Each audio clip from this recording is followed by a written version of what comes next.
Peace. I'll be Allah born supreme of C Medina, known as C God, the Sun Brothers and Sisters.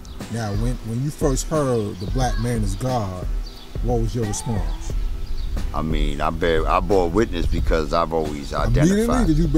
I always identified, like, I never really identified with like that whole, I never seen a separation of races like that, because I always kind of like, I was in tune with white supremacy at a young age. I knew it existed. I knew, like, you know what I'm saying, I knew about the Klan at a young age and all that shit.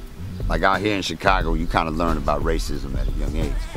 And so I knew that there was some kind of like, something going on, you know, with this motherfucker, you know, this grafted ass motherfucker out here. So I just started looking up history, and I started to notice, okay, went over here, made these brothers and sisters slaves, killed off these other brothers and sisters by the millions. So I kind of knew something was going on.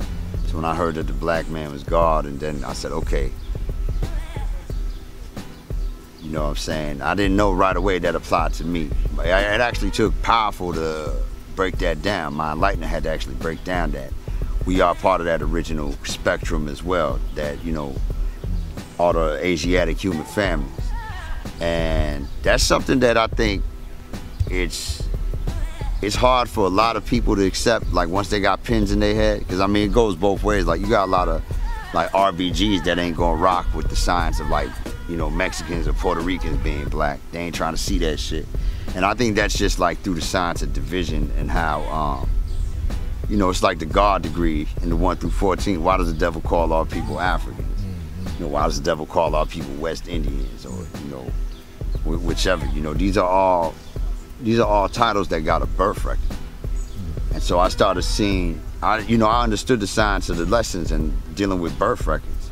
And I knew that every one of these flags that, you know, so-called Hispanic or Latino or West Indians is waving around, every one of them motherfuckers came from the white man. You know what I'm saying? None of that shit was ours. So, you know, I got with a flag that was ours. You know what I mean? That's it. The sun, moon, and stars. If Mecca did this.